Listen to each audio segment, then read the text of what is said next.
we keep getting requests to show one of our dancers off. And we'd like to, Henry, could you play a few bars or something quick so Donnie can give the audience a chance to see what they do?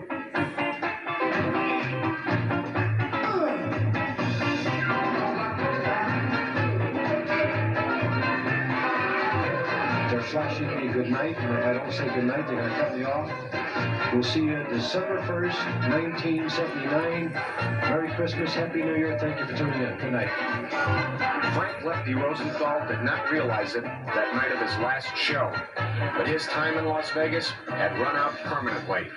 By mid-1979, provoked a stormy confrontation between Rosenthal and then Gaming Commission Chairman Harry Reid. An enraged Rosenthal accused Reid of double-crossing him after asking for favors from Rosenthal in the past. It was a confrontation that would earn Rosenthal the underworld nickname of Crazy, and it illustrated the arrogance that the Chicago mob boys displayed in what they viewed as their town, Las Vegas. This was predictable, no inconsistency.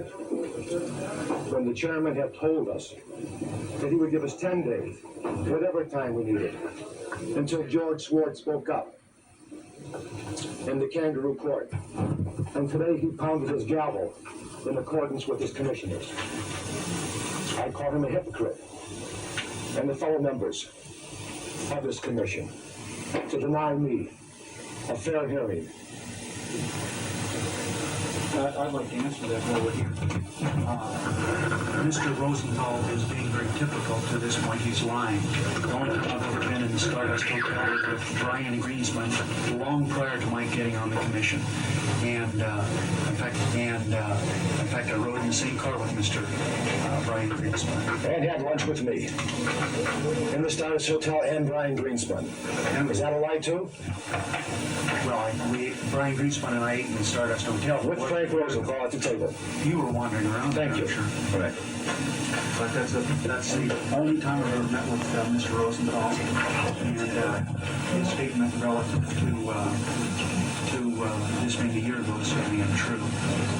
And Mr. Reid, does this contradict the statement you made earlier about allowing as much time as was necessary? yeah, and I made the statement on the record. I think Mr. Goodman, on behalf of his client, should have been able to put on more evidence. But And he voted against it just now. Meetings. The chairman called me a liar. Asked the chairman if he had Jay Brown call me on behalf of him to prevent the Bob List story. Ask him if I'm lying now. Respond to that. Did he call my office and speak to Jay Brown? Am I lying again? I've stated to a number of people here in the press already that I contacted Jay Brown To seek my influence. about 7 days prior to the election because I felt it was terrible for the state of Nevada for a story like that to break.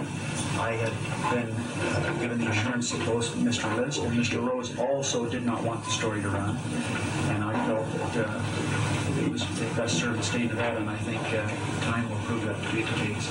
But he did contact Frank Rosenthal. Public officials to try to kill a news story? Pardon me? Do you think it's the proper place of public officials to attempt to kill a news story? No. Mr. Chairman, did you ask me, I'm asking you in a public forum here, did you ask me through Jay Brown to assist you in stopping the story that's now The appeared? answer is yes. Thank you very much for not calling me a liar.